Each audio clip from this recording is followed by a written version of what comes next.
পদত্যাগ করে দেশ ছেড়েছেন শেখ হাসিনা, চলে গেলেন ভারতের দিল্লিতে। গণভবনে অবাধে প্রবেশ করে উল্লাস।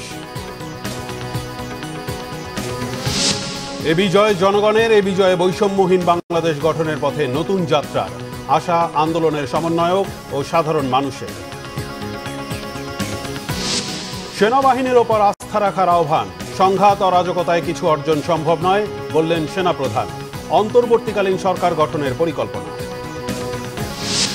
রাজধানীর বিভিন্ন জায়গায় রাজপথে সর্বস্তরের মানুষ, পথে পথে জনতার বিজয়ী মিছিল।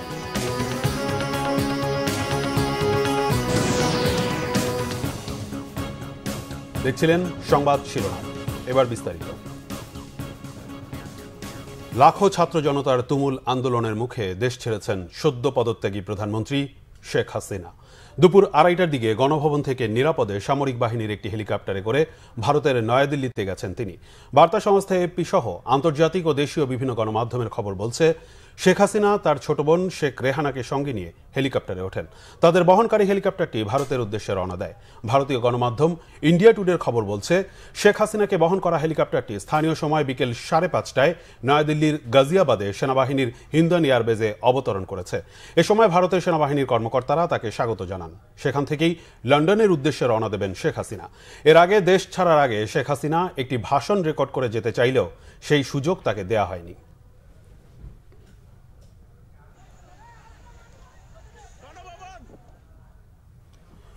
প্রধানমন্ত্রীর পদ ছেড়ে বোন রেহানাকে নিয়ে শেখ হাসিনা যখন দেশ ত্যাগ করেন, তখন গণভবনে ঢুকে পড়েন সাধারণ মানুষ। আনন্দ উল্লাস করে নিজেদের বিজয় উদযাপন করেন আন্দোলনকারীরা। নতুন প্রজন্মের শিক্ষার্থীরা জানান, এ বিজয় জনগণের, এ বিজয় বৈষম্যহীন বাংলাদেশ গঠনের পথে যাত্রার। আবু হানিফের তোলা ছবিতে রিপোর্ট করছেন সিকান্দার রেমান। সারা বিশ্বের শত কোটি মানুষকে দেখিয়ে দিল বাংলাদেশের জনগণ। সাম্য ও ন্যায়ের ভিত্তিতে রাষ্ট্র গঠন, বৈষম্যহীন সমাজ ব্যবস্থা বহাল এবং মানুষে মানুষে ভেদাভেদ কমাতে যে আন্দোলনের সূচনা, সেই আন্দোলনের সমাপ্তি বিজয়ে।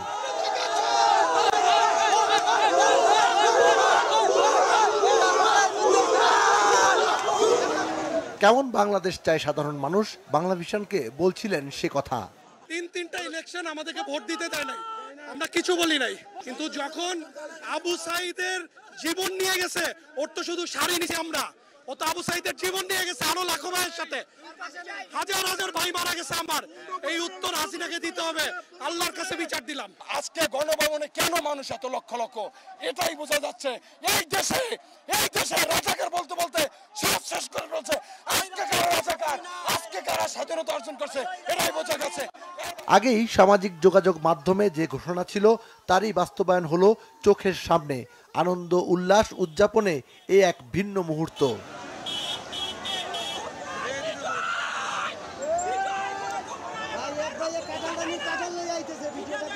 এই দেশে আর যেন কোনো স্বৈরাচারের জন্ম না হয়, সেজন্য শেখ হাসিনাকে উপযুক্তভাবে বিচার করতে হবে। আজকে আমাদের এই স্বাধীনতা যেন বৃথা না যায়। আমরা চাই একটা সুন্দর দেশ, যে দেশে মানুষ মেধাবীদের দাম দিবে, যেখানে মানুষ গবেষণা করবে। আমরা আর ভিক্ষা করে রকেট উড়াইতে চাই না। দুপুরের পর থেকে শেষ বিকেল পর্যন্ত কি হয়েছে গণভবনে, কেমন ছিল সেখানকার পরিবেশ, সাধারণ মানুষের উচ্ছ্বাস ছিল কেমন? এদিকে তেজগাঁয়ে প্রধানমন্ত্রীর কার্যালয়ে প্রবেশ করে জনতার ঢল। কি ঘটেছে প্রধানমন্ত্রীর কার্যালয়ের ভেতরে, কেমন ছিল পরিবেশ, সবকিছুই দেখেছেন সাধারণ মানুষ। সব শ্রেণী পেশার মানুষের জন্য বাসযোগ্য দেশ গঠনে একযোগে কাজ করার প্রত্যয় জানান ছাত্র জনতা। এতদিন আন্দোলনকারীরা বলতেন, লেগেছে রক্তে আগুন লেগেছে, রক্তের দাম দিয়ে কেনা এই বাংলা কারো হাতে ইজারা দেওয়া হয়নি। আর আজ সাধারণ মানুষ, আন্দোলনকারীরা সবাই একযোগে বলছে, ৭১-এর পর ২০২৪ সালে এসে আবারও জনগণের বিজয় হলো গণতন্ত্রের, বিজয় হলো মানবাধিকার এবং আইনের শাসনের। সিকান্দার রেমান, বাংলা ভিশন, গণভবন, ঢাকা। দেশ পরিচালনায় শিগগিরই অন্তর্বর্তীকালীন সরকার গঠন করা হবে বলে জানিয়েছেন সেনাপ্রধান ওয়াকারুজ্জামান। সব হত্যাকাণ্ডের বিচার করার আশ্বাস দিয়ে তিনি সবাইকে ভাঙচুর, সংঘাত থেকে বিরত থাকার আহ্বান জানিয়েছেন। বিকেলে জাতির উদ্দেশ্যে দেওয়া ভাষণে সেনাপ্রধান জানান, ছাত্র জনতার সব দাবি পূরণ করা হবে। এ অবস্থায় কোনো সংঘাত বা অরাজকতা না করে শিক্ষার্থী জনতা সবাইকে শান্তিপূর্ণ পরিবেশ বজায় রাখার আহ্বান জানান তিনি। বলেন, দেশ শান্ত হলে কারফিউ বা জরুরি অবস্থার কোনো প্রয়োজন হবে না। এখনকার পরিস্থিতি নিয়ে রাজনৈতিক দলের গুরুত্বপূর্ণ ব্যক্তিবর্গের সঙ্গে আলোচনা হয়েছে উল্লেখ করে তিনি বলেন, অন্তর্বর্তীকালীন সরকার গঠনের বিষয়ে বিকেলেই রাষ্ট্রপতির কাছে যাবেন। দেশে শান্তির পরিবেশ ফিরিয়ে আনতে দেশবাসীর সহায়তা চান সেনাপ্রধান। প্রিয় দেশবাসী, আসসালামু আলাইকুম।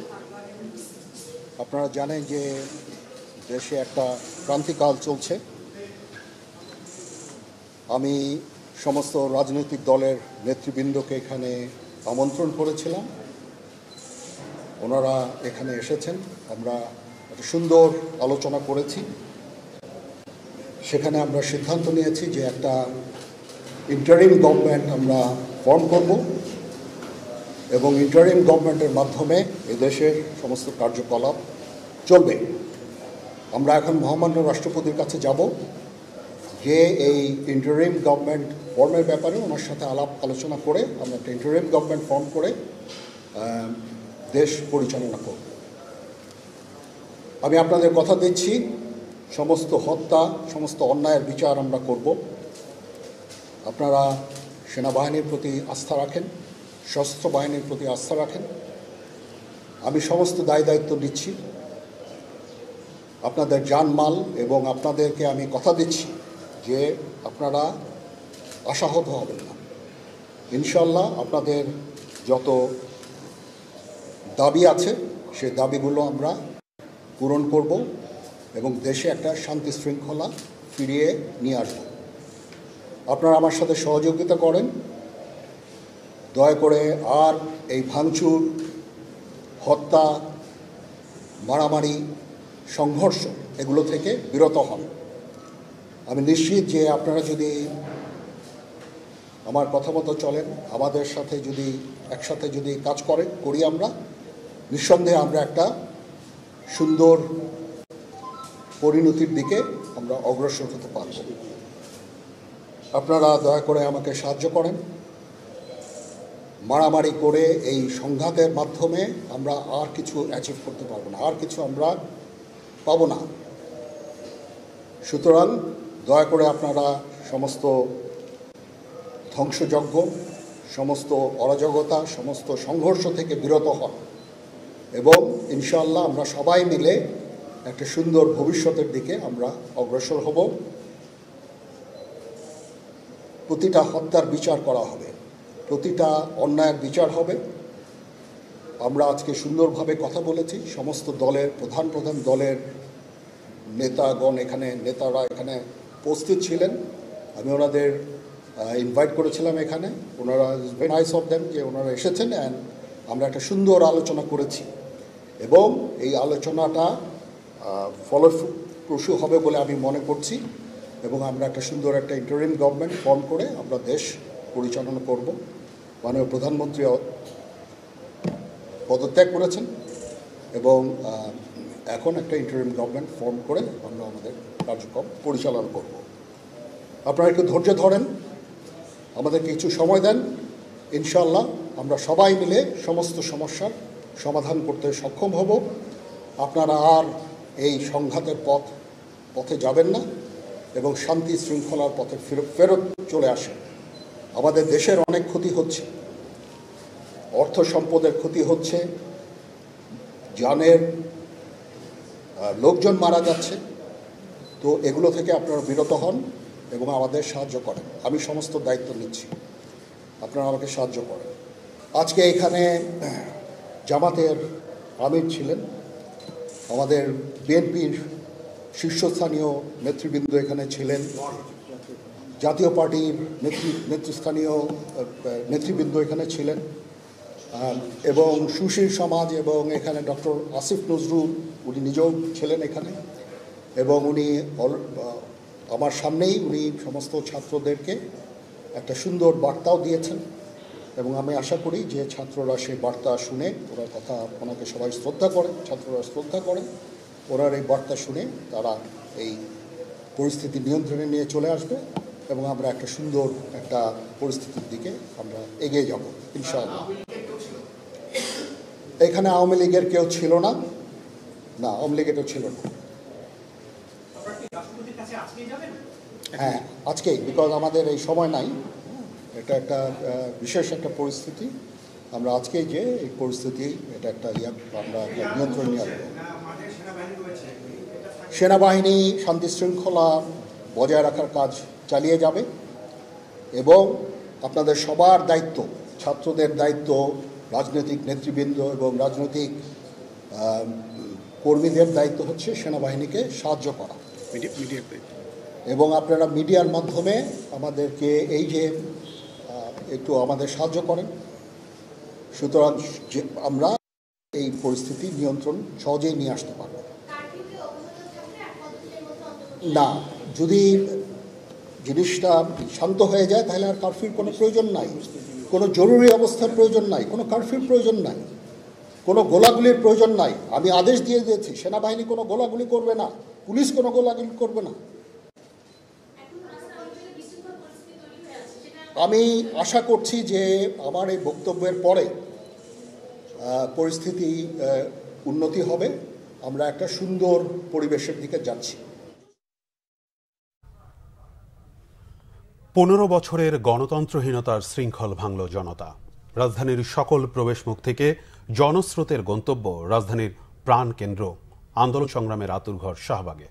কোটা সংস্কার আন্দোলন থেকে সরকার পতনের এক দফা আন্দোলন, সবশেষে জনতার স্রোতের মুখে সরকারের পদত্যাগ। প্রমাণিত হল জনতার কাছে সব শক্তি তুচ্ছ।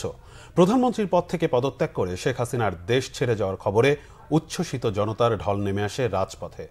মুহিবুল্লাহ মুহিবের রিপোর্ট, ক্যামেরায় ছিলেন মোহাম্মদ সেলিম। বৈষম্য বিরোধী ছাত্র আন্দোলন ঘোষিত মার্চ টু ঢাকা কর্মসূচি, কারফিউ ভেঙে জনতার এমন ঢল অতীতে কখনো দেখেনি বাংলাদেশ। ঘন্টার পর ঘন্টা চলে গেলেও টঙ্গী থেকে আসা জনস্রোত যেন ফুরোয় না। ছাত্র আন্দোলন পরিণত হয় জনসমুদ্রে। প্রাইমারি স্কুল থেকে শুরু করে বিশ্ববিদ্যালয়ের শিক্ষার্থী, যুবক কিংবা বৃদ্ধ, নারী কিংবা পুরুষ, সবাই মিলে সরকার পতন আন্দোলনের মিছিলে। সবার বুকেই আত্মবিশ্বাস, মার্চ টু ঢাকা রূপ নিতে যাচ্ছে সফল গণ অভ্যুত্থানে। এর মধ্যেই খবর আসে পদত্যাগ করে দেশ ত্যাগ করেছেন শেখ হাসিনা। মুহূর্তেই রাজপথে নামে বাঁধ ভাঙা উল্লাস। রাত্রেবেলা কালকে সারা রাত আমরা ঘুমাতে পারি নাই। ঘুমনের মধ্যে এই বুঝি শব্দ আসলো, এই বুঝি শব্দ আসলো, পাওয়া থেকে শব্দ আসলো। সারাক্ষণ আমার সাথে মুগ্ধ, পানি চাই পানি চাই, কোনটা কান্না চলে আসছে। আজকে যখন পালাইছে, এর পালিয়ে দেওয়া উচিত হয় নাই, এর বিচার চাওয়া উচিত ছিল, এর আটকানো উচিত ছিল। আমরা বাসায় থাকতে পারছিলাম না, সত্যি কথা বলতে কালকে সারা রাত ঘুমাতে পারি নাই। 2 দিন থেকে রাস্তায় ছিলাম, আজকে আর ঘুমাতে পারি, গতকাল রাতে ঘুমাতে পারি নাই, এই জন্য বের হয়ে আসছি রাস্তায়। ও চলে গিয়েছে, এটার জন্য তো অনেক খুশি। সেনাবাহিনীর সাজোয়া যানে চড়ে আন্দোলনকারীরা উড়াতে থাকেন লাল সবুজের পতাকা। তেজগাঁওয়ে অবস্থিত প্রধানমন্ত্রীর কার্যালয় চলে যায় জনতার দখলে। নিজের দেশে এরকম ভাঙাচোরা হচ্ছে, এটা তো ঠিক না। সব স্টুডেন্টস মারা গেছে, আমি নিজেই একটা স্টুডেন্ট বিদেশে। সো আজকে নামছি সেলিব্রেট করতে, যে এত মানে পিপলস মুভমেন্টের সাথে থাকতে। জি ডেফিনেটলি আমার স্টুডেন্টদের সাথে সবসময় ছিলাম, কয়েকজনের ছিলাম, এখনো থাকি। অনেক খুশি। আমরা গতকাল গিয়েছিলাম প্রোটেস্টে, তো খুবই ইমোশনাল একটা ব্যাপার ছিল। আর আজকে ঘুমিয়েছিলাম, পরে খবর শুনে তাড়াতাড়ি রেডি হয়ে চলে এসেছি রাস্তায়। বিজয় সরণি থেকে ফার্মগেট, কারওয়ান বাজার থেকে শাহবাগ, সর্বত্রই যেন উল্লসিত জনতার স্রোত। কোটা আন্দোলন থেকে গণ অভ্যুত্থান, অতঃপর আওয়ামী লীগের পতন। রাজনীতিবিদদের শিখিয়ে গেল জনতার শক্তির কাছে সব শক্তি তুচ্ছ। এই আন্দোলনের শুরুতে প্রাণ উৎসর্গ করা শহীদ আবু সাঈদ মুগ্ধদের জাতি স্মরণ রাখবে অনন্তকাল। মুহিবুল্লাহ মুহিব, বাংলা ভিশন, ঢাকা। দর্শক, রাজধানীর সর্বশেষ খবর জানাচ্ছেন আমাদের বিশেষ প্রতিনিধি রিশান নাসরুল্লাহ। সরাসরি কথা বলছি তার সাথে। রিশান, রাজধানীর এখনকার চিত্র কেমন দেখছেন? রায়হান, আমরা দুপুরের পর থেকে যেই কথাটি বলে আসছিলাম যে বৈষম্য বিরোধী ছাত্র আন্দোলনের যে বিজয় অর্জিত হয়েছে শেখ হাসিনার দেশত্যাগের মধ্য দিয়ে, পদত্যাগের মধ্য দিয়ে, তারপরে সেনাপ্রধান যে দায়িত্ব নিয়েছেন এবং তার পরিক্রমায় যে আনন্দ উৎসবে যে ভেসেছে পুরো রাজধানী ঢাকা, সেটির পরিস্থিতি কিন্তু এখন অনেকটাই ভালো। কারণ বিকালবেলা এই রাস্তাটিতে আমি যেখানে দাঁড়িয়েছি হচ্ছে কারওয়ানবাজার ঢাকা, সেখানকার কিন্তু পুরো রাস্তাটি ছিল একদমই মানুষের দখলে, উৎসবের নগরীতে পরিণত হয়েছিল, লাখো জনতা ছিল এই রাস্তাতে। এখন কিন্তু সেটিতে এখন স্বাভাবিকভাবে কিছু যানবাহন চলাচল করছে এবং সেই যানবাহন চলাচল এবং অনেকটাই স্বাভাবিক হয়েছে। গণভবনে যেই বিষয়টি ছিল লাখো মানুষ প্রবেশ করছে, সেটি আসলে এখন গণভবন থেকে অনেকেই বেরিয়ে এসেছেন, যে যার গন্তব্যে ফিরে যাচ্ছেন। কারণ একটি জিনিস কিন্তু আছে যে কারফিউটি জারি করা হয়েছিল, সেই কারফিউটি কিন্তু তুলে নেওয়া হয়নি। যদিও মানুষ কারফিউ ভেঙে বিপ্লব করেছেন, বিপ্লব করে সরকারের পতন ঘটিয়েছেন, সেটি ঠিক ছিল, বিজয় ঠিক ছিল, এবং এখনও কিন্তু সেই কারফিউ জারি রয়েছে এবং সেটি মেনেই হয়তো সাধারণ মানুষ, তার যেহেতু সন্ধ্যা হয়ে গেছে, তারা ফিরে যাচ্ছেন। এবং সেনা প্রধান তার বক্তব্যে কিন্তু বলেছেন যে সাধারণ মানুষকে শান্ত থাকার জন্য, তিনি বলেছেন সংঘাত পরিহার করে শান্তিপূর্ণ পরিবেশ নিশ্চিত করার জন্য, এবং তিনি বলেছেন যে রাষ্ট্রের দায়িত্বটি তিনি নিচ্ছেন এবং এখন এই মুহূর্তে যে অন্তর্বর্তীকালীন সরকার হবে সেটি নিয়ে কাজ করা হবে। দ্রুত সময়ের মধ্যে তিনি শিক্ষার্থী এবং শিক্ষক প্রতিনিধি তাদের সাথে বসবেন। এবং আরও কয়েকটি বিষয় আমি জানিয়ে রাখি আপনাকে, সেটি হচ্ছে যে অন্তর্বর্তীকালীন সরকার গঠন নিয়ে রাজনৈতিক দল সহ রাষ্ট্রপ্রধানের সঙ্গে, রাষ্ট্রপতি অর্থাৎ রাষ্ট্রপ্রধানের সঙ্গে আলোচনা করতে গিয়েছেন। এখন যেহেতু প্রধানমন্ত্রী নেই, এখন রাষ্ট্রপ্রধান হিসেবে রাষ্ট্রপতি দায়িত্ব পালন করবেন, রাষ্ট্রের অভিভাবক হিসেবে তার সঙ্গে আলোচনা করতে গিয়েছেন এবং তারপরে আমরা হয়তো জানতে পারবো অন্তর্বর্তীকালীন সরকারের রূপরেখা কী হবে। এদিকে বৈষম্য বিরোধী ছাত্র আন্দোলনের যারা প্রধান সমন্বয়ক ছিলেন, যে ৬-৭ জনকে গণমাধ্যমের বদৌলতে সাধারণ মানুষ চেনেন, তারা কিন্তু গণমাধ্যমকে জানিয়েছেন তারা একটি জাতীয় রূপরেখা, অর্থাৎ কী হবে আগামীতে, সেই রূপরেখাটি তারাও গণমাধ্যমের কাছে তুলে ধরবেন। এবং এর মধ্যে কিন্তু আসলে অন্তর্বর্তীকালীন সরকার সহ বিভিন্নভাবে, অর্থাৎ দেশ গঠনে কী ধরনের রূপরেখা হতে পারে, সবার অংশগ্রহণ কীভাবে নিশ্চিত হতে পারে, সে ধরনের নানান ধরনের রূপরেখা নানান জায়গা থেকে আসছে। সুশীল সমাজের এক ধরনের রূপরেখা রয়েছে, শিক্ষকদের এক ধরনের রূপরেখা রয়েছে এবং রাজনৈতিক দলগুলো এক ধরনের রূপরেখা রয়েছে। সেটি দিয়ে হয়তো আগামীতে আসলে দেশ কোন পথে চলবে, কারা দেশকে নেতৃত্ব দেবেন, কীভাবে দেশটি পরিচালিত হবে, সেই বিষয়গুলো হয়তো সেই রূপরেখা ধরেই সেটির একটি বাস্তবায়ন হবে। এবং সেখান থেকে আসলে যে বৈষম্যহীন বাংলাদেশ বা অর্থনৈতিক উন্নয়নের বাংলাদেশ কিংবা গণতান্ত্রিক বাংলাদেশ গঠনের যে ধারা নিয়ে এসেছেন আমাদের তরুণ প্রজন্ম, সেই তরুণ প্রজন্ম যে বাংলাদেশকে দেখতে চেয়েছেন, সেই বাংলাদেশ গঠনের জন্য যেই রূপরেখাটি, সেটি হয়তো এই আমাদের গণভবনের যে আমাদের বঙ্গভবনের যে বৈঠকটি হচ্ছে, সেই বঙ্গভবনের বৈঠকের পরে হয়তো আমরা জানতে পারবো। সেখান থেকে রাজনৈতিক দলের নেতারা এবং সেনাপ্রধান বের হলে পরে আসলে সেই দিক নির্দেশনাটি পাবো। কারণ এই মুহূর্তে যেটি হচ্ছে যে যেহেতু কারফিউ চলছে এবং এই কারফিউটি যদি সাধারণ মানুষ যারা আসলে সারাদিন আনন্দ করেছেন, আনন্দের জন্য, তাদের উৎসবের জন্য তাদেরকে সময় দেওয়া ছিল এবং তাদের ঘরে ফিরে যেতে বলা হয়েছে, সহিংসতা পরিহার করে শান্তিপূর্ণ অবস্থানের কথা বলা হয়েছে, সেটি তারা পালন করলে হয়তো এর জরুরি অবস্থা বা অন্য কোনো ধরনের অবস্থান প্রয়োজন হবে। কারণ সেনাবাহিনী বলেছেন যে তারা শান্তিপূর্ণ সহ অবস্থানের জন্য তারা মাঠে থাকবেন এবং সব ধরনের আইন শৃঙ্খলা যে বাহিনীগুলো রয়েছে সবাইকে নির্দেশনা দেওয়া হয়েছে, কোনো ধরনের গুলি বা কোনো ধরনের হয়রানি করা হবে না কাউকে।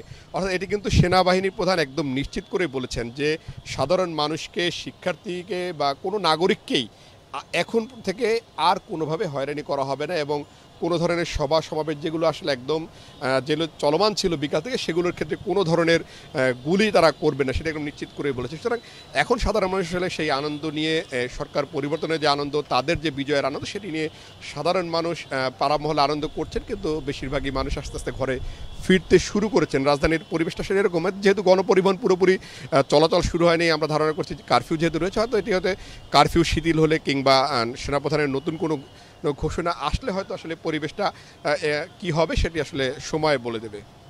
প্রতিশোধ পরায়ণ না হয়ে জনতার বিজয়ের এই আনন্দঘন সময় শান্তভাবে উদযাপন করার আহ্বান জানিয়েছেন বিএনপির ভারপ্রাপ্ত চেয়ারম্যান তারেক রহমান। কেউ যেন আইনকে নিজের হাতে তুলে না নেন, সেই আহ্বানও জানান তিনি। লন্ডন থেকে এক ভিডিও বার্তায় তিনি এই আহ্বান জানান। বিসমিল্লাহির রহমানির রহিম। প্রিয় দেশবাসী, আসসালামু আলাইকুম। গৌরবজনক এই ঐতিহাসিক মুহূর্তে বাংলাদেশের সাহসী ছাত্র জনতাকে বিরচিত অভিনন্দন। হাজারো শহীদের প্রাণের বিনিময় জনতার ঐতিহাসিক এই বিপ্লবের মধ্যে দিয়ে গণহত্যাকারী খুনি হাসিনার পতন হয়েছে।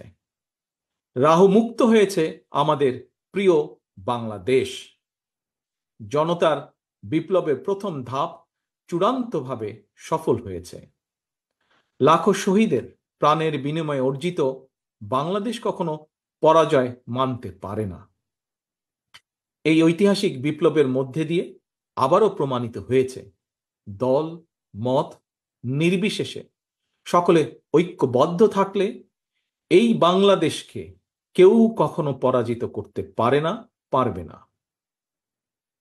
প্রিয় দেশবাসী, বিজয়ের এই ঐতিহাসিক মুহূর্তে আমি আজ সেই সব মায়েদের প্রতি বিনম্র শ্রদ্ধা জানাই এই গণবিপ্লবে যারা তাদের প্রিয় সন্তানকে হারিয়েছেন। এভাবে গত 15 বছরে ফ্যাসিবাদী শাসনকালে অনেক সন্তান তার প্রিয়তম পিতাকে হারিয়েছেন, অনেক স্ত্রী প্রিয়তম স্বামী হারিয়েছেন, গুম খুন অপহরণ করে অসংখ্য মায়ের বুক খালি করে দেওয়া হয়েছে। আপনাদের সন্তানের শহীদ মৃত্যু, স্বজনদের ত্যাগ তিতিক্ষায় 2024 সালের 5ই আগস্ট প্রিয় বাংলাদেশ আরেকটি বিজয় দেখেছে। জনতার ঐতিহাসিক বিপ্লব সফল করতে গিয়ে অসংখ্য ছাত্র জনতা আহত হয়েছেন। বাসায়, হাসপাতালে কিংবা ক্লিনিকে চিকিৎসাধীন যন্ত্রণাবিদ্ধ সময়ে সমস্ত ভালোবাসা নিয়ে আপনাদের পাশে আজ সারা বাংলাদেশ। খুনি হাসিনার বিরুদ্ধে আন্দোলন করতে গিয়ে অসংখ্য মানুষ মিথ্যে মামলা ও রাজনৈতিক উদ্দেশ্য প্রণোদিত মামলায় গ্রেফতারের শিকার হয়েছেন, কারাগারে নিক্ষিপ্ত হয়েছেন। আমি অবিলম্বে তাদের বিরুদ্ধে দায় করা সকল মামলা প্রত্যাহার এবং তাদের কারামুক্তির দাবি জানাচ্ছি। একই সঙ্গে ছাত্রছাত্রীরা যাতে আবার স্বাভাবিকভাবে হলে, হোস্টেলে, ক্লাসে ফিরতে পারেন এবং পরীক্ষায় অংশ নিতে পারেন, আশা করি সেই পদক্ষেপ দ্রুত গ্রহণ করা হবে। প্রিয় দেশবাসী, দেশের 18 কোটি মানুষকে জিম্মি করে 12.5 কোটি ভোটারের ভোটের অধিকার কেড়ে নিয়ে বাংলাদেশকে তাবেদার রাষ্ট্রে পরিণত করা হয়েছিল। হত্যাকারী, গণহত্যাকারী খুনি হাসিনার পতনের মধ্যে দিয়ে জনগণ তাদের গণতন্ত্র, মানবাধিকার, লুণ্ঠিত ভোটের অধিকার পুনঃপ্রতিষ্ঠার পথ সুগম করেছে। এর মধ্যে দিয়ে জনগণের বিপ্লবের প্রথম ধাপ সফলভাবে সম্পন্ন হয়েছে। এরপর একটি অবাধ সুষ্ঠু নির্বাচনের মধ্য দিয়ে যেদিন দেশের 12 কোটি ভোটার নিরাপদে নিশ্চিন্তে ভোট দিয়ে জনগণের কাছে জবাবদিহিমূলক সরকার প্রতিষ্ঠা করতে পারবে, রাষ্ট্র সরকার শাসন প্রশাসনে মুক্তিযুদ্ধের মূল মন্ত্র সাম্য, মানবিক মর্যাদা প্রতিষ্ঠিত করতে পারবে, সর্বোপরি একটি গণতান্ত্রিক বৈষম্যহীন রাষ্ট্র সমাজ গড়তে পারবে, তখনই জনতার ঐতিহাসিক বিপ্লবের চূড়ান্ত সফলতা আসবে। প্রিয় দেশবাসী, জনতার ঐতিহাসিক বিপ্লবকে চূড়ান্ত লক্ষ্যে পৌঁছতে তাই যথাসম্ভব দ্রুততম সময়ের মধ্যে একটি অবাধ, সুষ্ঠু, নিরপেক্ষ নির্বাচনের আয়োজন করতে হবে। জনগণের দ্বারা নির্বাচিত প্রতিনিধিদের কাছে দ্রুততম সময়ের মধ্যে অবশ্যই ক্ষমতা হস্তান্তর করতে হবে। একটি বৈষম্যহীন গণতান্ত্রিক বাংলাদেশ প্রতিষ্ঠার লক্ষ্যে একটি অবাধ, সুষ্ঠু নির্বাচন আয়োজনের জন্য বিএনপি সহ বাংলাদেশের প্রতিটি গণতান্ত্রিক রাজনৈতিক দল সব রকমের সহযোগিতা করবে। প্রিয় দেশবাসী, এবার আমি আপনাদের কাছে একটি বিনীত আহ্বান রাখতে চাই। বিজয়ীর কাছে পরাজিতরা নিরাপদ থাকলে বিজয়ের আনন্দ মহিমান্বিত হয়। সুতরাং বিজয়ের এই আনন্দঘন সময়ে রাহুমুক্তির এই ঐতিহাসিক মুহূর্ত শান্তভাবে উদযাপন করুন। অনুগ্রহ করে কেউ প্রতিশোধ কিংবা প্রতিহিংসা পরায়ণ হবেন না। কেউ নিজের হাতে দয়া করে আইন তুলে নেবেন না। অর্জিত বিজয় যাতে লক্ষ্যচ্যুত না হয় সে ব্যাপারে জনগণকে সতর্ক দৃষ্টি রাখতে হবে। 52, 71 কিংবা 90 মতন ছাত্র জনতা আবারও একটি বিজয়ের ইতিহাস রচনা করেছে। প্রিয় দেশবাসী, আবারও আপনাদের সকলকে বিরচিত অভিনন্দন। আল্লাহ হাফেজ। বাংলাদেশ জিন্দাবাদ। বাংলাদেশ জাতীয়তাবাদী দল জিন্দাবাদ। জনগণকে অভিনন্দন জানিয়ে সবাইকে শান্ত থাকার আহ্বান জানিয়েছেন বিএনপি মহাসচিব মির্জা ফখরুল ইসলাম আলমগীর। টেলিফোনে দেশবাসী ও নেতাকর্মীদের প্রতি এই আহ্বান জানান তিনি। এখন সবচেয়ে বড় প্রয়োজন যেটা আছে হচ্ছে ধৈর্য ধরে শান্ত হয়ে আমাদের সামনের দিকে এগিয়ে যাওয়া। জানেন আমাদের দেশপ্রেমিক সেনাবাহিনী তারা ক্ষমতা অনেকটা গ্রহণ করেছেন এবং তারা অবিলম্বে রাষ্ট্রপতির সঙ্গে দেখা করে তারা ভবিষ্যৎ কর্মসূচি প্রদান করবেন, কি করা যাবে সেটা তারা ডিসাইড করবেন। এর মধ্যে তারা ইন্টারিম গভর্নমেন্ট তৈরি করবেন এবং সেই জন্য আপনারা দয়া করে সবাই ধৈর্য ধরুন। সবচেয়ে বড় প্রয়োজন এখন শান্ত থাকা, ধৈর্য থাকা, প্রতিরোধ প্রতিহিংসার মধ্যে না যাওয়া, এবং এইটাই এখন প্রয়োজন জাতির জন্য, আমাদের সকলের জন্য, ছাত্র জনতার জন্য এটাই সবচেয়ে প্রয়োজন। শৃঙ্খলার মধ্যে রাখা, শৃঙ্খলার মধ্যে রেখে দেওয়া, এটাই হচ্ছে সবচেয়ে বড় প্রয়োজন। দর্শক, রাজধানীর সর্বশেষ খবর জানতে আবার আমরা যুক্ত হচ্ছি আমাদের বিশেষ প্রতিনিধি রিশান নাসরুল্লাহর সাথে। সরাসরি কথা বলছি তার সাথে। রিশান, এর আগের আলোচনায় আপনি জানিয়েছিলেন যে পরিস্থিতির অনেক অগ্রগতি হয়েছে, সে সম্পর্কে আর কি তথ্য আছে আপনার কাছে?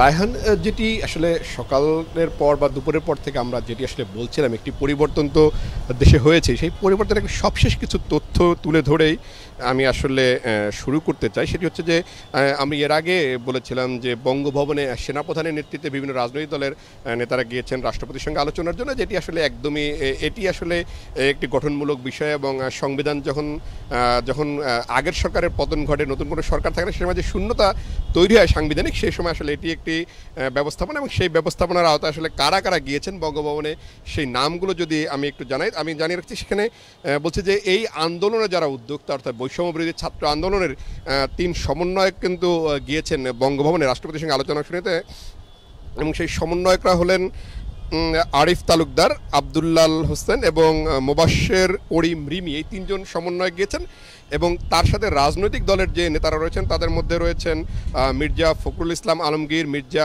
আব্বাস, মাহমুদুর রহমান মান্না, জিএম কাদের, এবং রয়েছেন মুজিবুল হক চুন্নু, মামুনুল হক, ডাক্তার শফিকুর রহমান, আনিসুল ইসলাম মাহমুদ এবং মাহবুবুর রহমান, মেজর জেনারেল রয়েছেন একজন, এবং রয়েছেন আমরা আরও কয়েকজন দেখছি, শেখ মোহাম্মদ মাসুদ এবং মাওলানা জামাল উদ্দিন রয়েছেন সৈয়দ ফজলুল করিম, এবং সুশীল সমাজের প্রতিনিধি বা শিক্ষকদের প্রতিনিধি হিসেবে রয়েছেন আসিফ নজরুল, এবং রয়েছেন জুনায়েদ সাকি, বাম অর্থাৎ গণসংহতি আন্দোলনের যে সময় এরা রয়েছেন এই আলোচনায়, এবং সেই আলোচনাটা এখন বঙ্গভবনে চলছে। এরপরে সারাদিনের যে ঘটনা, সেটি আসলে সকাল থেকে যেটি শুরু হয়েছিল, জানেন যে বৈষম্যবিরোধী ছাত্র আন্দোলনের যে ঢাকা মার্চকে কেন্দ্র করে, সেই ঘটনার শুরু থেকে কিন্তু আসলে রাজপথে ছিলেন আমার সহকর্মী সিকান্দার রেমান। তিনি আসলে একদম ভোরের ঘটনা এবং তারপরে গণভবনে যে উচ্ছ্বাসময় প্রবেশ সাধারণ মানুষের, হাজার হাজার জনতার, সেই ঘটনাগুলো কিন্তু তিনি প্রত্যক্ষ করেছেন। আমি আসলে তার কাছ থেকেই জানতে চাই সারাদিনের চিত্রগুলো, যেহেতু তিনি একদম মাঠ পর্যায়ে ছিলেন, মানুষের সাথে কথা বলেছেন। রেমান, আমি দেখেছি সকালে আপনি গিয়েছেন, শাহবাগে গিয়েছেন, যাত্রাবাড়িতে গিয়েছেন, উত্তেজনা ছিল সেগুলো দেখে, পরবর্তীতে আপনি উচ্ছ্বাসও দেখেছেন মানুষের। আমি আসলে জানতে চাই আসলে কি দেখেছেন, মানুষ কি বলেছে, মানুষের প্রত্যাশা কতটা পূরণ হয়েছে? মানুষের প্রত্যাশার যে বিষয়টি আমি আপনাকে বলবো, সকালবেলা যখন আমরা গেলাম পল্টন, প্রেস ক্লাব, শাহবাগ, এই এলাকা ঘুরে দেখলাম, সকাল 9টার পর থেকে কিন্তু মানুষ তেমন ছিল না। পুরো শহর জুড়ে আমি আইন শৃঙ্খলা রক্ষাকারী বাহিনী, বিশেষ করে পুলিশের সদস্যদের উপস্থিতি লক্ষ্য করেছি। সময় সামান্য যখন বাড়ে, সকাল 10টা যখন হয়, তখন আমি দেখেছি শাহবাগ কেন্দ্রিক, যেহেতু আপনি জানেন 3টি হাসপাতাল শাহবাগ কেন্দ্রে 3টি হাসপাতাল রয়েছে এবং এই হাসপাতাল থাকার কারণে কিন্তু যেটি হয়েছে, হাসপাতালের নিরাপত্তার জন্য কিন্তু সেনাবাহিনীর সদস্যরা সেখানে শক্ত অবস্থান নেয়। সে সময় সেনাবাহিনীর সদস্যরা সেখানে শক্ত অবস্থান নিলে ছাত্রীরা, সর্বপ্রথম কিছু ছাত্রীরা 6-7 জন ছাত্রী সেখানে শাহবাগে যায় এবং তারা সেখানে আন্দোলনের তাদের যে স্লোগান দিতে চায়, তখন শাহবাগ থানা পুলিশ কিন্তু তাদেরকে আটক করে নিয়ে যায়। নিয়ে যাওয়ার পরে আমরা তখন আইন শৃঙ্খলা রক্ষাকারী বাহিনীর সদস্য যারা, বিশেষ করে পুলিশের সদস্য যারা, তাদের সাথে কথা বলার চেষ্টা করেছি, কিন্তু পুলিশ কিন্তু আমাদের সঙ্গে, গণমাধ্যমের কর্মী যারা ছিলেন আমাদের সাথে তারা কথা বলেননি। ঠিক ওই মুহূর্তে শাহবাগে আমরা দেখতে পাই 10 থেকে 15 জন ছাত্র যারা আন্দোলনের একেবারেই তৃণমূল পর্যায়ে রয়েছে, কোনো লিডিং পর্যায়ে নেই, তারা সেনাবাহিনীর সঙ্গে কথা বলছেন। তারা সেনাবাহিনীকে যে আহ্বানটি জানাচ্ছেন, আমার সেই আহ্বানটি এখনও মনে আছে স্পষ্টই। সাধারণ ছাত্ররা বলছিলেন যে আপনারা দেশপ্রেমিক সেনাবাহিনী, আপনারা আমাদের দেশের সম্পদ, আপনারা সাধারণ ছাত্রী এবং ছাত্র জনতার পাশে থাকবেন, এটা আমরা প্রত্যাশা করি। মহান স্বাধীনতা যুদ্ধে যেমন সেনাবাহিনীর বীরত্বপূর্ণ ভূমিকা ছিল, এই 2024 সালে এসেও ছাত্র জনতার এই আন্দোলনের সময় এই সেনাবাহিনী বীরত্বপূর্ণ ভূমিকা পালন করবে, সাধারণ মানুষের পাশে থাকবে, এই আহ্বানটি কিন্তু জানাচ্ছিলেন ছাত্ররা। তখন কিন্তু সেনাবাহিনী তাদেরকে বুঝিয়ে রাস্তা থেকে সরিয়ে দেয়। পরিস্থিতি কিন্তু তখনই শেষ হয়নি। এর মধ্যে খবর পেলাম যে যাত্রাবাড়িতে সাধারণ মানুষ নেমে পড়েছে। তখন আমার ক্যামেরা পার্সন আবু হানিফ সোহেল সেখানে ছিলেন, আমি আমার ড্রাইভার সহ আমি সেই যাত্রাবাড়ির উদ্দেশ্যে গেলাম। যাওয়ার পরে সেখানে দেখলাম বিপুল সংখ্যক মানুষ। আপনি জানেন যে এবার যে কয়টি স্পটে সমস্যা হয়েছে, আন্দোলনকারীরা নেমেছে এবং সাধারণ ছাত্রছাত্রীরা শহীদ হয়েছেন, আমি শহীদ কথাটি বলবো। সেই শহীদদের যে কয়টি স্পট রয়েছে, সেই মিরপুর, উত্তরা, রামপুরা এবং যাত্রাবাড়ি, সেই যাত্রাবাড়িতে আমি যখন গিয়ে দেখলাম, আমার কাছে মনে হলো আজকে কি কারফিউর দিন? আমার কাছে কারফিউ কিন্তু মনে হয়নি। বিপুল সংখ্যক মানুষ, এবং রিশাদ নাসরুল্লাহ, আপনাকে আমি বলি, এই মানুষের বেশিরভাগ ছিলেন নারীরা রাস্তায় নেমে পড়েছিলেন সে সময়। ছোট ছোট শিশুদের আমি কোলে করে নিয়ে এসেছে, আমি দেখেছি, এবং মাথায় বাংলাদেশের পতাকা তারা বেঁধেছিল এবং তারা বিভিন্ন স্লোগান দিচ্ছিল, যে স্লোগানগুলো হচ্ছে এই বাংলাদেশের বিনির্মাণে সেনাবাহিনীর যে অকুতোভয় ভূমিকা, সেনাবাহিনীর যে বীরত্বপূর্ণ ভূমিকা, সেই ভূমিকা এখনও তারা দেখতে চায়। তারা সেনাবাহিনীর পাশে আছে এবং সেনাবাহিনীকে কিন্তু দায়িত্ব গ্রহণের জন্য কিন্তু সে সময় স্লোগান দেওয়া হচ্ছিল এবং সাধারণ মানুষকে সেনাবাহিনীর সদস্যরা শান্ত করে এবং তাদেরকে ঘরে ফিরে যাওয়ার জন্য অনুরোধ করে, কিন্তু মানুষ কিন্তু সেই অনুরোধে সাড়া দেয়নি। মানুষ বলেছে আপনাদের পাশে আমরা আছি, সেনাবাহিনী রাষ্ট্রের সম্পদ, আমাদের সম্পদ, আমরা সেনাবাহিনীদের পাশে আছি, সেনাবাহিনী সাধারণ মানুষের পাশে থাকবে। এই বিষয়টি দেখেছি যাত্রাবাড়িতে। একটা বিষয়, আমরা কিন্তু যখন দাঁড়িয়ে কথা বলছি তখনও কিন্তু উচ্ছ্বাস, স্লোগানের আওয়াজ পাচ্ছে, যে ধরনের উৎসব মানুষের মধ্যে এখনও কিন্তু শেষ হয়নি, যদিও কিন্তু সরকারের ঘোষিত কারফিউ কিন্তু এখনও চলছে। যেমন আরেকটি বিষয়, আজকে সারাদিন সবার নজর ছিল আসলে গণভবনের দিকে। আমরা দেখেছি লাখো মানুষের স্রোত গণভবনমুখী এবং অনেক হয়তো গণভবন মধ্যে পৌঁছাতেও পারেননি।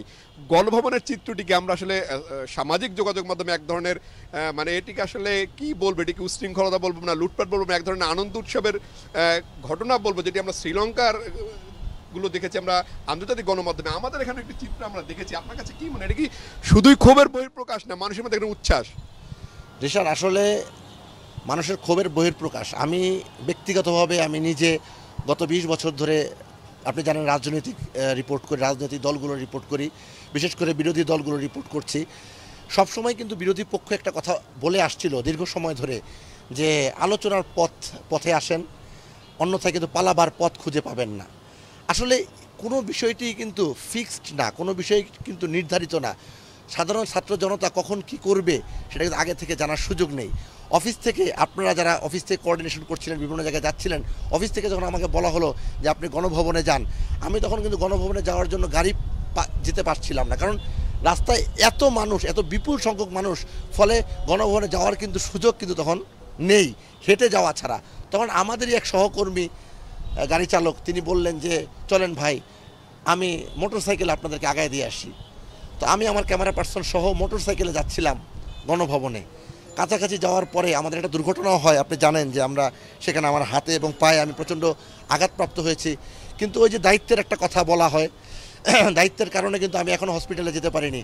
আমি কিন্তু আমার অফিসে বাংলা ভিশনে এসেছি এবং দায়িত্ব এখন পর্যন্ত পালন করছি। গণভবনে যাওয়ার পরে যে দৃশ্যটি নাসরুল্লাহ আপনাকে আমি বলবো, সেটি আসলে ভোলার নয়। আমার এই 20 বছরের সাংবাদিকতায় আমি কখনো এমন দৃশ্য দেখিনি। ছোট শিশু থেকে শুরু করে বয়োবৃদ্ধ অনেক মুক্তিযোদ্ধারা কিন্তু আজকে গণভবনে গিয়েছেন। তাদেরকে আমি জিজ্ঞেস করেছি আপনারা কেন এলেন, তারা বলেছেন আজ বাংলাদেশের জন্য 16ই ডিসেম্বর, আজ বাংলাদেশের জন্য বিজয় দিবস। আমি বললাম যে আজকে কেন বিজয় দিবস, বিজয় দিবস তো 16ই ডিসেম্বর। তিনি বললেন আমরা যে দাবি করেছিলাম, আমরা যে আন্দোলন করছিলাম, সেই আন্দোলনে সেই দাবিতে আজ আমরা সফল হয়েছি, আজকে আমাদের বিজয়। কিসের বিজয়? তারা বলছিলেন আজ বৈষম্য বিরোধী ছাত্রদের বিজয়, আজ ধনী গরিব এবং সাধারণ মানুষের বিজয়। সমাজে যে বৈষম্য আছে এই বৈষম্য কেটে যাবে। সমাজে যে সাধারণ মানুষের মধ্যে যে হাহাকার রয়েছে দ্রব্যমূল্য নিয়ে, আপনি জানেন দীর্ঘদিন ধরে আমরা সংবাদও করছি যে দ্রব্যমূল্যের ঊর্ধ্বগতিতে সাধারণ মানুষের নাবিশ্বাস। আপনি জানেন টিসিবির গাড়ির পেছনে মানুষের কি লাইন, মানুষের কি হাহাকার, এগুলো থেকে মানুষ আসলে বাঁচতে চায়। এবং গণভবনে গিয়ে আমি এই কথাগুলি কিন্তু শুনেছি, আমি দেখেছি মানুষের ক্ষোভের যে বহিঃপ্রকাশ। মানুষ সেখানে আপনার আখক্ষেত, সে আখক্ষেত থেকে আখ তুলে নিয়ে যাচ্ছে, মানুষ পোষা প্রাণীগুলিকে নিয়ে যাচ্ছে, মানুষ জানালার যে পর্দাগুলো রয়েছে সেগুলো নিয়ে যাচ্ছে। আমি অনেককে কথা বলছিলাম ভাই এগুলো নিয়ে যাচ্ছেন কেন, বলছে বিজয়ের স্মারক। ক্রিকেটাররা যেমন বিজয়ের পরে স্ট্যাম্পগুলো তুলে তুলে নিয়ে যায়, বাসায় বছরের পর বছর সাজিয়ে রাখে, এই পর্দাগুলো, এই বালিশগুলো, এই যে একটা ফুলের টব, এগুলো আমি বাসায় নিয়ে সাজিয়ে রাখবো বিজয়ের সাক্ষী হিসেবে। এখানে লুটপাটের কোনো বিষয় না, আমরা এখানে লুটপাট করতে আসিনি, আমরা বিজয়ের স্মারক নেওয়ার জন্য এসেছি। রেমান, আপনাকে অসংখ্য ধন্যবাদ। আসলে আমরা সারাদিন ধরেই এই জিনিসগুলো দেখেছি এবং আপনি যেরকম আহত হয়েছেন, আমাদের আরেক সহকর্মী আহমেদ সরার এই বিজয় আনন্দ আসলে কভার করতে গিয়ে তিনিও আহত হয়েছেন, তিনি হাসপাতালে ভর্তি আছেন। আমরা দোয়া করছি তিনি সুস্থ ওঠেন। এবং আমাদের বিভিন্ন গণমাধ্যম এখন আসলে ঝুঁকিতে রয়েছে, বেশ কয়েকটি গণমাধ্যম প্রচার বন্ধ হচ্ছে। আমরা আশা করছি এগুলো খুব দ্রুতই ফিরে আসবে এবং যে আনন্দ, এই আনন্দ যেন আসলে আমাদের জন্য বেদনা নয়, সেটি আমাদের প্রত্যাশা থাকবে। বলি রিশান, আসলে দেশে গণতন্ত্র, মানবাধিকার, আইনের শাসন এবং সাধারণ মানুষের যে ভেদাভেদ, এটার জন্যই কিন্তু এই আন্দোলন এবং এটারই কিন্তু বিজয়। সুতরাং আমরা চাইব দল মতের ঊর্ধ্বে উঠে সবাই মিলে এই স্বাধীন বাংলাদেশকে আরও সামনের দিকে এগিয়ে নিয়ে যেতে সবার ঊর্ধ্বে বাংলাদেশকে রেখে সবাই একযোগে কাজ করবে এবং হানাহানি বৈষম্যমূলক বাংলাদেশ হবে, এমনটাই কিন্তু গণমাধ্যম কর্মী হিসেবে আমরা বিশ্বাস করি এবং আমরা সেটাকে সাপোর্ট করি। রেমান, আপনাকে ধন্যবাদ। রায়হান, যে বড় বিষয়গুলো, এই যে মানুষের আসলে এক ধরনের উৎসব মুখর পরিবেশ, তার মধ্যে কিছু অনাকাঙ্ক্ষিত বিষয় থাকে, কিন্তু রেমান কিন্তু একদমই পরিষ্কার করেছে আসলে গণভবনে যে ঘটনা ঘটেছে এটি আসলে, কিংবা প্রধানমন্ত্রীর কার্যালয়ে যেটি তেজগাঁও, সেখানেও কিন্তু একই পরিস্থিতি আমরা দেখেছি যে সেখানে আসলে এরকম মানুষ উঠেছে স্বতঃস্ফূর্তভাবে, মানুষের এক ধরনের ছিল এবং রাস্তায় এখনও কিন্তু স্লোগান দিচ্ছেন। এই যে কারফিউ চলছে, কারফিউ কিন্তু তুলে নেওয়া হয়নি, তার মধ্য থেকেও মানুষ কিন্তু আসলে স্লোগান দিচ্ছেন। গাড়ি চলাচল রয়েছে, যদিও গণপরিবহন পুরোপুরি চালু হয় না, কিন্তু ব্যক্তিগত গাড়ি বা মোটরসাইকেল এবং অন্যান্য রিক্সা যানবাহন চলছে। মানুষ নানানভাবে, এবং বঙ্গভবনের সামনেও নাকি হাজার হাজার মানুষ দাঁড়িয়ে আছেন যে আসলে এরপরে কি হচ্ছে সেটি তারা জানতে চান, দেশে আসলে কোন দিকে যাচ্ছে, দেশ কিভাবে গঠন করা হবে সেটি জানতে চান। আমরা যারা এই আন্দোলনে যারা নেতৃত্ব দিয়েছেন বলা যায়, সেই সমন্বয়করা কিন্তু বারবার বলছেন দেশ গঠন হবে, দেশে বৈষম্যহীন একটি বাংলাদেশ তারা গঠন করছে। এবং এই আন্দোলনের শুরু থেকে আমার আরেক সহকর্মী শুভ মাহফুজও কিন্তু ছিলেন মাঠ পর্যায়ে। তারা আসলে কি দেখেছেন, এই আন্দোলনের সেই স্পিরিটটা কোথায়, সেগুলো আসলে তার কাছ থেকে আমি একটু জানার চেষ্টা করবো। শুভ, তুমি তো আসলে ছিলা শুরু থেকে, আসলে এই আন্দোলনের স্পিরিটটা কোথায়, কি দেখেছো এই আন্দোলনের মধ্যে, শিক্ষার্থীদের মধ্যে কি দেখেছো তুমি? আমি আসলে এই আন্দোলনের শুরু থেকেই, যখন আন্দোলনটা একবারে দানা বাঁধে সেই জুন থেকে, এরপরে যখন এই জুলাইয়ের 15 জুলাই থেকে একবারে সরাসরি মাঠে ছিলাম, ঢাকা বিশ্ববিদ্যালয়ে যতগুলো কর্মসূচি ছিল সবগুলোতেই ছিলাম। এখানে যেই বিষয়টি দেখেছি, এখানে হচ্ছে তারুণ্যের একটা জোয়ার। অর্থাৎ আমাদের এখনকার যারা দেশকে নেতৃত্ব দিচ্ছে বা আমাদের সিনিয়র সিটিজেন যারা, তারা যেটি বলছে যে তরুণরা এখন হারিয়ে যাচ্ছে, তরুণরা সাইবার জগতে সময় দিচ্ছে, সোশ্যাল মিডিয়াতে সময় দিচ্ছে, তারা হাইব্রিড হয়ে যাচ্ছে, অনেকটা ব্রয়লার মুরগি হয়ে যাচ্ছে, তাদেরকে দিয়ে এই দেশে কিছুই হবে না। আসলে এটা যে সম্পূর্ণভাবে মিথ্যা, এই মিথ্যাটা কিন্তু এই তরুণরা কিন্তু প্রমাণ করে দিয়েছে। তাদের যে ডেডিকেশান, সেই ডেডিকেশানটা কিন্তু আমরা দেখতে পেয়েছি। না খেয়ে, একবারে না খেয়ে, পানি ছিল না, খাবার ছিল না, তারা যে তাদের যে দাবি আদায়ের যে সমর্থন, দাবি আদায়ের যে তাদের যে তেজস্ক্রিয়তা, সেগুলো কিন্তু আমরা দেখতে পেয়েছি। আমরা গত 17 জুলাই শাটডাউনের যে আগের দিন ছিল 18 জুলাই ছিল হচ্ছে বাংলা ফুল শাটডাউন, কমপ্লিট শাটডাউন। তার আগের দিন ছিল হচ্ছে ঢাকা বিশ্ববিদ্যালয় বিসি ভবনের সামনে তারা হল রাজু ভাস্কর্যের সামনে যেখানে তারা প্রতিবাদ করেছে, সেখানে তাদের মধ্যে একটা প্রাণ দেখতে পেয়েছে, তাদের মধ্যে একটা অনুপ্রেরণা দেখতে পেয়েছে। তার আগের দিনও ছিলাম রাজু ভাস্কর্যের সামনে, যেখানে ছাত্রলীগের এবং সরকারদলীয় যে ক্যাডার বাহিনী ছিল, ছাত্রলীগ, স্বেচ্ছাসেবক লীগ এবং যুবলীগের যে নেতাকর্মীরা ঢাকা বিশ্ববিদ্যালয় ক্যাম্পাসের ভিতরে ঢুকে যেভাবে তারা ঢাকা বিশ্ববিদ্যালয় ক্যাম্পাসের ভিতরে যেভাবে ঢুকে তারা অরাজকতা চালিয়েছে। আমরা দেখেছি প্রতি 5 জন ছাত্রলীগ বা যুবলীগ কর্মীর একজনের মধ্যে একটা আর্ম ছিল। সেই আর্মসটা কিন্তু তারা হকি স্টিক ব্যবহার করেছে, আর্মস ব্যবহার করেছে, অর্থাৎ একটা ভয়াবহ পরিস্থিতি তারা তৈরি করতে চেয়েছে। সেটি কিন্তু আসলে তারা আলটিমেটলি সফল হয় নাই। অর্থাৎ ছাত্রদের, শিক্ষার্থীদের যে ক্ষোভ, যে প্রাণবন্ত যে প্রতিবাদ, সেটি কিন্তু তারা কোনোভাবেই টিকতে দেয় না। আমরা দেখতে পেয়েছি যে একটা পর্যায়ে কিন্তু ছাত্রলীগ, স্বেচ্ছাসেবক লীগ, যুবলীগ তারা কিন্তু হুঙ্কার দিয়েছে, কিন্তু তারা কিন্তু শিক্ষার্থীদের তোপের মুখে কিন্তু তারা সেখানে টিকতে পারেনি। এই বিষয়গুলো কিন্তু আমরা একেবারে 16ই জুলাই যখন ছাত্রলীগ রাজু ভাস্কর্যের সামনে বিকেলবেলা যখন সমাবেশ করে কঠোর হুঁশিয়ারি দিয়েছে, দাঁত ভাঙ্গা জবাব দেওয়া হয়েছিল, তারা কিন্তু ভয় পায় নাই, তারা কিন্তু অবস্থান নিয়েছে, তারা ধাওয়া দেওয়ার চেষ্টা করেছে। এবং ছাত্রলীগকে আমরা দেখতে পেয়েছি তারা যুবলীগ, স্বেচ্ছাসেবক লীগের যে নেতাকর্মীরা ছিল তারা কিন্তু আর্মস ব্যবহার করেছে, সরাসরি পুলিশের সামনে, প্রশাসনের সামনে কিন্তু প্রকাশ্যে অস্ত্রের ব্যবহার করেছে। এরপরে কিন্তু তারা কিন্তু ভয় পায় না, তারা কিন্তু তাদের যেই দাবি আদায়ের যে লক্ষ্য, সেই দাবি আদায়ের লক্ষ্যর মধ্যে কিন্তু তারা কিন্তু অটল ছিল এবং তারা কিন্তু প্রতিরোধ করেছে। 16 জুলাই এভাবে ছিল। এরপর 17 জুলাই কিন্তু তাদের ভিতরে যেই ভয় ঢুকানোর চেষ্টা করেছে ছাত্রলীগ মাঠ দখল নিয়ে, সেটি কিন্তু তারা কিন্তু আমরা দেখেছি 17 জুলাই আমরা ঢাকা বিশ্ববিদ্যালয়ের ভিসি ভবনের সামনে ছিলাম, একেবারেই সকাল থেকে ছিলাম। সেখানে আমরা দেখেছি যে 20 জন 30 জন ছিল শুরুতে, খুব বেশি শিক্ষার্থীরা, ঢাকা বিশ্ববিদ্যালয় সহ আশপাশের শিক্ষার্থীরা ছিল, খুব কমই ছিল তারা। ভিসির বাসভবনের সামনে যখন বিশ্ববিদ্যালয় সিন্ডিকেট সভা থেকে সিদ্ধান্ত হয়েছিল অনির্দিষ্টকালের জন্য বিশ্ববিদ্যালয় বন্ধ থাকবে, হলগুলো সন্ধ্যা 6টার মধ্যে ছেড়ে দিতে হবে, তখন তারা যেভাবে প্রতিরোধ করেছে, সেই প্রতিরোধটা আমার চোখের সামনে কিন্তু এখনও দৃশ্যমান।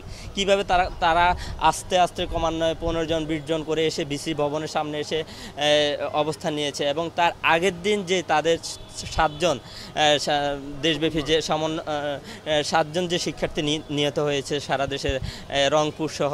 এবং এখানে আরেকটি বিষয় আমরা দেখতে পেয়েছিলাম, অর্থাৎ বাংলাদেশের যে প্রাইভেট বিশ্ববিদ্যালয়ের শিক্ষার্থীরা ছিল, সেই প্রাইভেট বিশ্ববিদ্যালয়ের শিক্ষার্থীদেরকে অনেকটা হাইব্রিড বলা হতো, ব্রয়লার মুরগি বলা হতো। কিন্তু দেখা যাচ্ছে যে ঢাকা বিশ্ববিদ্যালয়, জাহাঙ্গীরনগর বিশ্ববিদ্যালয়, রাজশাহী বিশ্ববিদ্যালয়, চট্টগ্রাম, জগন্নাথ যত বিশ্ববিদ্যালয় আছে, প্রথমে কিন্তু প্রাইভেট বিশ্ববিদ্যালয়ের শিক্ষার্থীরা কিন্তু প্রাণ দিয়েছিল।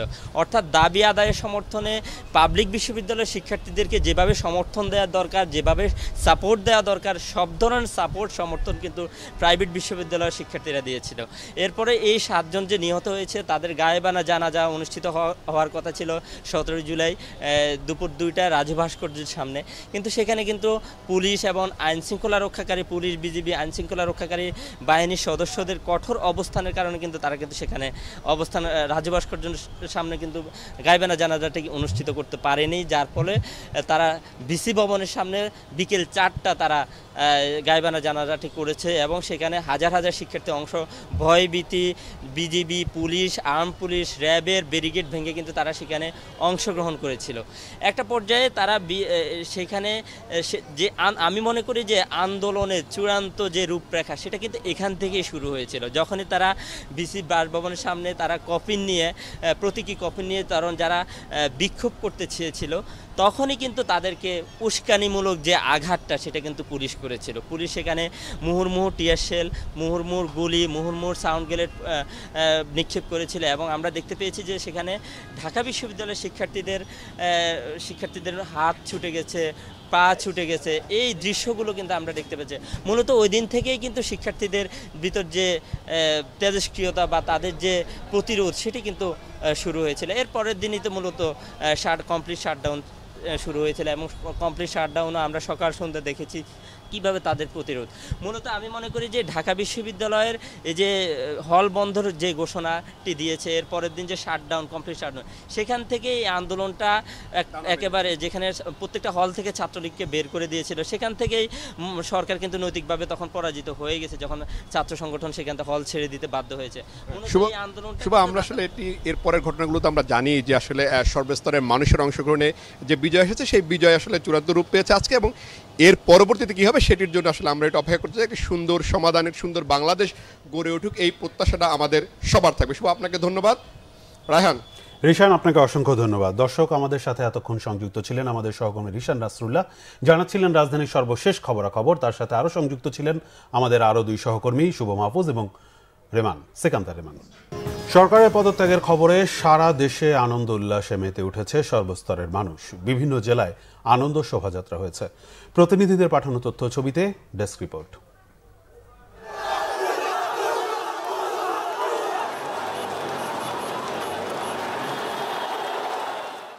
আনন্দ মিছিল নিয়ে দেশের বিভিন্ন জায়গায় রাস্তায় রাস্তায় হাজারো মানুষ।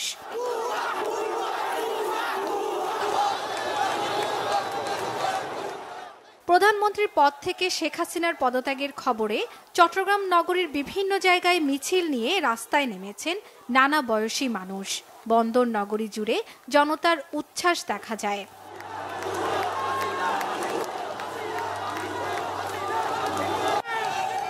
রংপুরে হাজারো মানুষের ঢল নামে রাজপথে।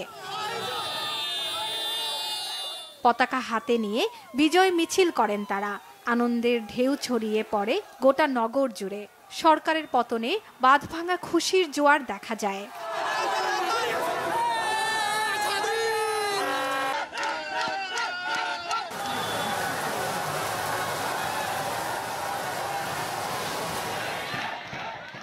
স্লোগানে স্লোগানে মুখর খুলনার শহীদ হাদিস পার্ক ময়দান। বিজয় উৎসবে যোগ দিয়েছে সর্বস্তরের মানুষ। উৎসবের নগরীতে পরিণত হয় পুরো জেলা। সাধারণ মানুষও ঘর থেকে বেরিয়ে আসেন।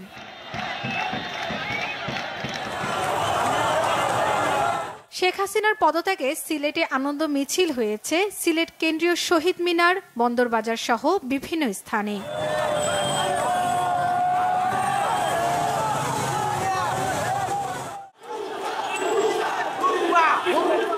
বরিশালে আনন্দ মিছিল করেছে ছাত্র জনতা।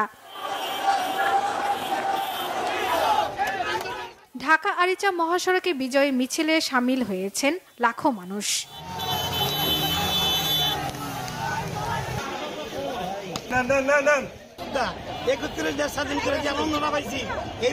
এই 53 বছর পেরিয়ে মনে হচ্ছে নতুন করে আবার স্বাধীনতা উপভোগ করলাম। উপভোগ করছি, আমরা খুবই আনন্দিত, খুবই আনন্দিত।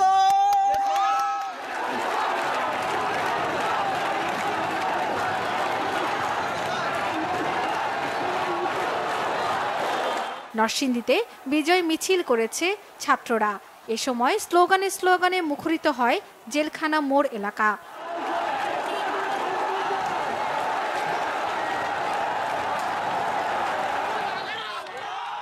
গণমাধ্যমে সরকারের পদত্যাগের সংবাদ প্রচারের পর আনন্দের জোয়ারে ভাসছে নাটোরের শিক্ষার্থী, অভিভাবক ও জনসাধারণ।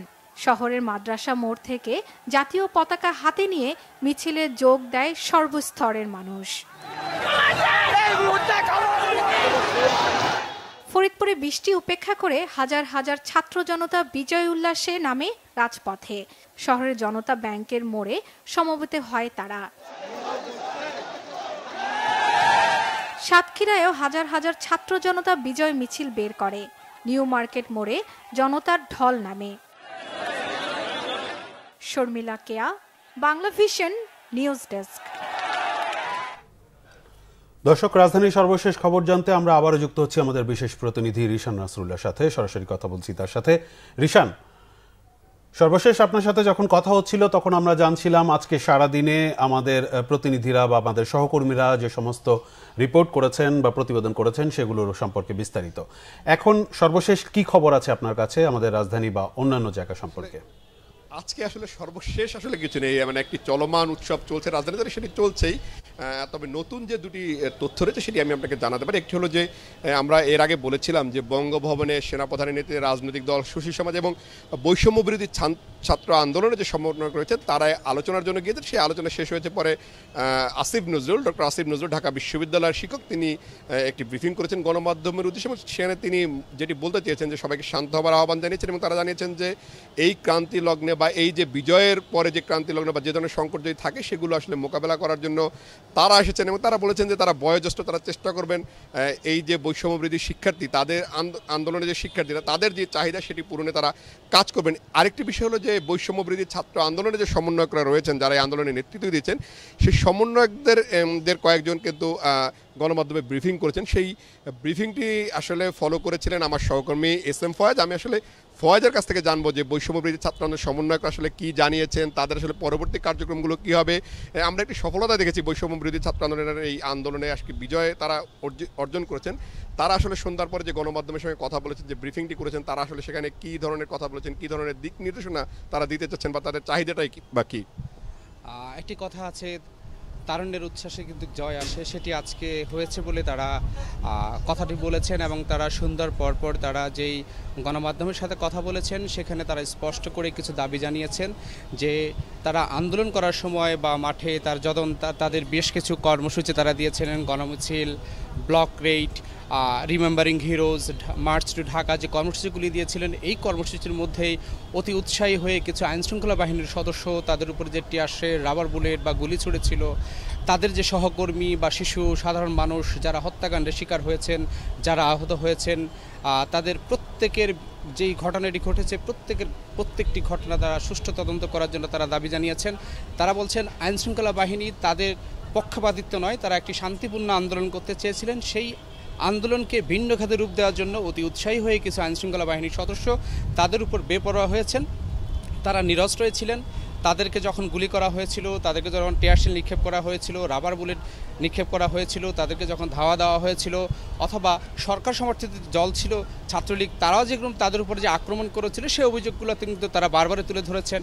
তারা বলেছেন যে আমরা একটা যৌক্তিক আন্দোলন করছি, অর্থাৎ শিক্ষার্থীরা যে যৌক্তিক আন্দোলন, কোটা আন্দোলনের যে যৌক্তিক সংস্কার, সেই আন্দোলনটা তারা বারবার চেয়েছিলেন এবং সেটিকে তারা ভিন্ন খাতে নেওয়ার জন্যই অনেকে অনেক চেষ্টা করেছেন বলে তারা অভিযোগ করেছেন। তারা বলছেন যে সামনের যে দিনগুলো হবে সেই দিনগুলো হবে শান্তিপূর্ণ এবং সেই দিনগুলোতে যাতে করে নাশকতাকারীরা বা যাতে করে দুষ্কৃতিকারীরা এই শান্তির যে বিজয় বা বিজয়ের যে মিছিল, এই মিছিলে ঢুকে তারা যেন অন্য কোনো ধরনের আক্রমণ করতে না পারে বা দুষ্কৃতিকারীরা কোনো ধরনের সুযোগ নিতে পারে সেই বিষয়ে যেন সতর্ক থাকা হয়।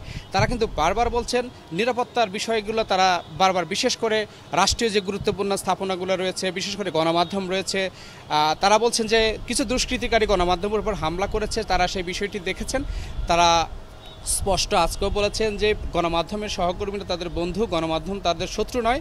যদি কেউ এই ধরনের ঘটনা ঘটে থাকে, আজকের পর থেকে এই ধরনের কোনো ঘটনা ঘটবে না, বা কোনো দুষ্কৃতিকারী যদি এই ধরনের ঘটনা ঘটানোর চেষ্টা করে তাদের বিষয়ে সতর্ক থাকার জন্য আইনশৃঙ্খলা বাহিনী বা সময়ের পরিবর্তনে যেই সরকার আসবে বা সরকারের যেই রূপরেখা হবে, তারা যেন এই বিষয়গুলোকে একেবারে পুঙ্খানুপুঙ্খ তদন্ত করে তারা যেন ব্যবস্থা নেন, যাতে করে কোনো নিরীহ মানুষ যেন হামলা বা মামলার শিকার না হন। তারা আরেকটা জোর দাবি জানিয়েছেন, তারা এই আন্দোলন করতে গিয়ে তারা যে মামলার শিকার হয়েছেন এবং তাদের বিরুদ্ধে যে মামলাগুলো দেওয়া হয়েছে, ঢাকায় প্রায় 2 শতাধিকের বেশি মামলা হয়েছে, সেই মামলায় কয়েক হাজার মানুষ গ্রেপ্তার করা হয়েছে। এর মধ্যে বিএনপি নেতাকর্মী আছেন, অন্যান্য দলের নেতাকর্মীরা আছেন, শিক্ষার্থীরা আছেন এবং যারা শিশু, অর্থাৎ আমাদের দেশের আইন অনুযায়ী যারা 15 থেকে 16 বছর বা 18 বছর পর্যন্ত শিশু, তারাও কিন্তু এখানে গ্রেপ্তার হয়েছেন।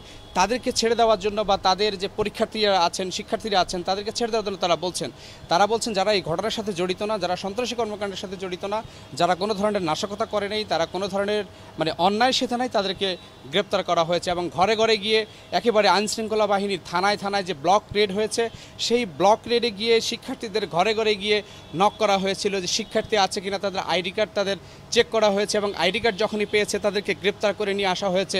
সে কি সেই আন্দোলনে ছিল কি ছিল না, সে কি নাশকতা ছিল কি ছিল না, কোনো কিছু তাদের চেক করা হয়নি এবং নিয়ে আসা হয়েছিল। শুধু নিয়ে আসা না, তাদের পরিবারের লোকজনের সাথে পর্যন্ত আইনশৃঙ্খলা বাহিনীর কিছু কিছু সদস্য একেবারে খারাপ আচরণ করেছিলেন। এই বিষয়গুলো কিন্তু তারা একেবারে বারবার তুলে ধরেছেন। তারা এই বিষয়গুলো গণমাধ্যমের কাছে তারা একেবারে খোলাসা করেছেন। তারা বলেছেন সামনের যে সময়, রাষ্ট্রের যে সময়, মানে বাংলাদেশের যে সময়টা, এই সময়টা হচ্ছে এগিয়ে যাওয়ার সময়। এই এগিয়ে যাওয়ার সময়টাকে কাজে লাগাতে হলে তরুণ এবং মেধাবীদেরকে কাজে লাগাতে হবে। এবং এই মেধা বিকাশের কাজ যখন, অর্থাৎ কোটা যে ছিল, এই কোটা সংস্কারের কোটার কারণে অনেক মেধা পিছিয়ে পড়েছে এবং কোটা সংস্কারের কারণে এই মেধাটা এখন এগিয়ে আসবে। বাংলাদেশ বিশ্বের সাথে তাল মিলিয়ে এগিয়ে যাওয়ার জন্য মেধার বিকল্প নাই, তারা এটা বারবারই বলছেন। ফয়েজ, আপনাকে অসংখ্য ধন্যবাদ।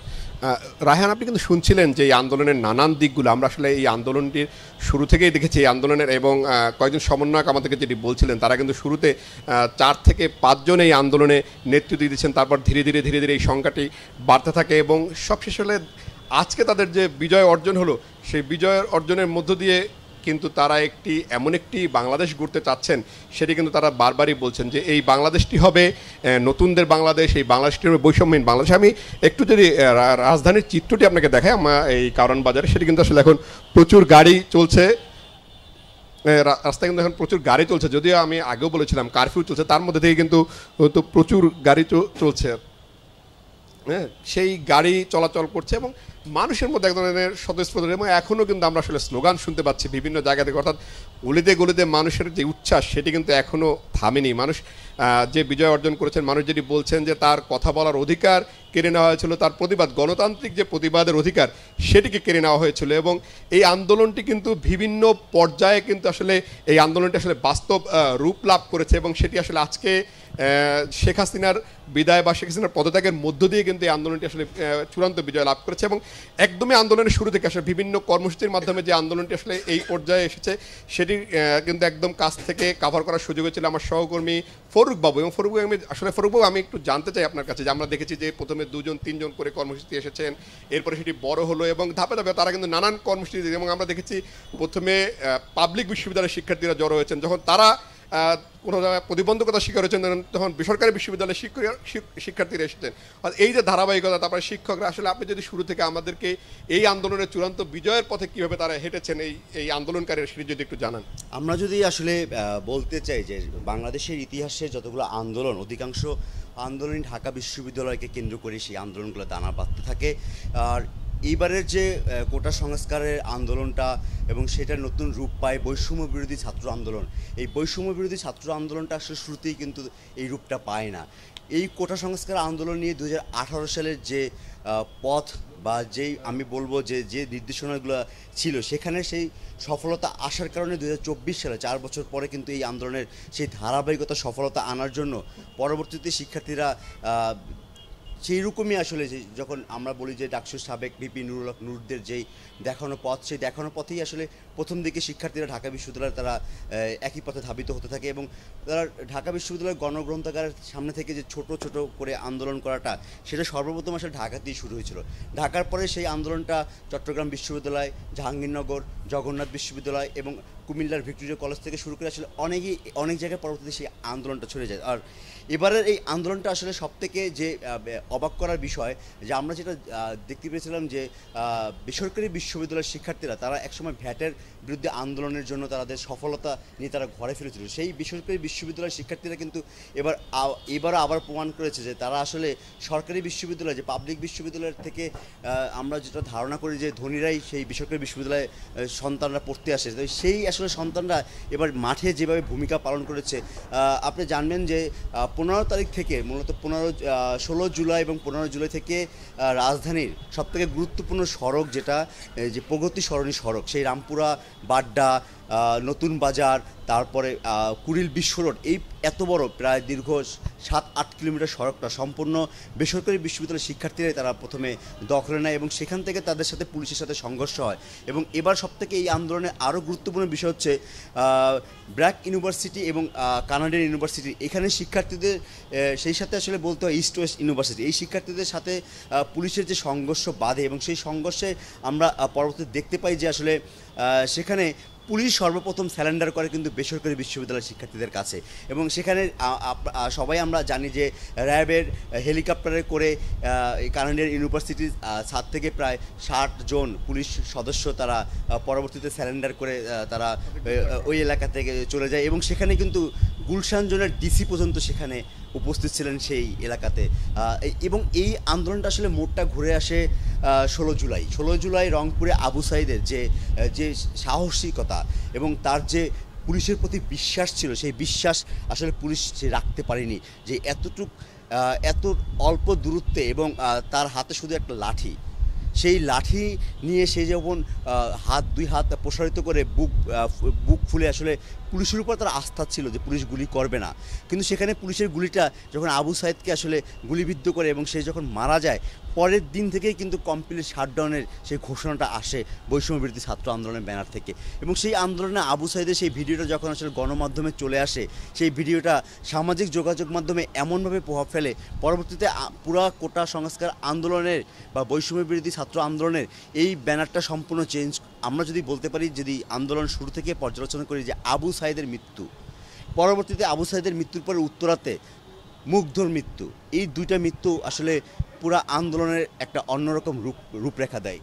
সে কারণ হচ্ছে মুগ্ধকে নিয়ে পরবর্তীতে যে স্মৃতিচারণগুলো আমরা ফেসবুক সহ সামাজিক যোগাযোগ মাধ্যম সহ বা আন্দোলনের মধ্যে শিক্ষার্থীদের করতে দেখেছি, এবং তাদের মধ্যে আসলে সেই যে ইস্পিয়া মুগ্ধ, পরবর্তীতে আমরা বহুবার আন্দোলনে যেহেতু 16, 17, 18, 19, 20 তারিখ পর্যন্ত শিক্ষার্থীদের একদম যে পুরো রাজধানী দখল করা যে আন্দোলন, সেই আন্দোলনে আমরা বহু মুগ্ধকে দেখেছি, তারা মুগ্ধর মতনই বলতেছিল পানি লাগবে পানি, এবং গণমাধ্যম কর্মীদেরকে সেই পানি বলছে পানি লাগবে পানি, সেই যে এক পানি। এবং এরপরে আসলে দেখা গেল যখন রাজধানীর রামপুরা এবং উত্তরা, তারপর যাত্রাবাড়ি এলাকাতে দীর্ঘ সময় সারাদিন ব্যাপী, এবং যে এলাকাগুলোতে আসলে পুলিশ থেকে শুরু করে আইনশৃঙ্খলা বাহিনী কোনোভাবেই নিয়ন্ত্রণ নিতে পারছিল না, সে এলাকাতে আমরা বারবার দেখেছি যারা আবু সাঈদের মতন দুই হাত প্রসারিত করে পুলিশের সেই গুলির সামনে তারা দুই হাত প্রসারিত করে বুক পেতে দিয়েছে। সংবাদ শেষ করব, শিরোনামগুলো আরেকবার জানিয়ে।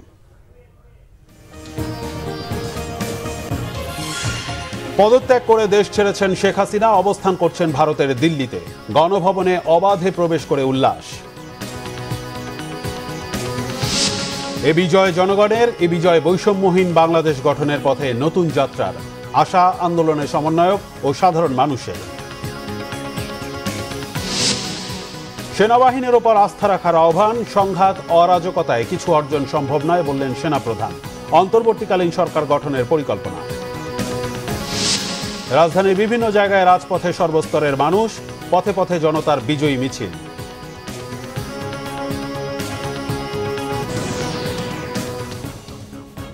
এই ছিল এখনকার মতো। পরের সংবাদ রাত 10:30টায়। এর আগে দেখার আমন্ত্রণ রইল। এছাড়া বাংলাভিশন সংবাদ ও সংবাদ সংশ্লিষ্ট অনুষ্ঠান দেখতে ভিজিট করুন www.bbnews24.com ও facebook.com/বাংলাভিশন নিউজ এবং সাবস্ক্রাইব করুন youtube.com/বাংলাভিশন। ধন্যবাদ।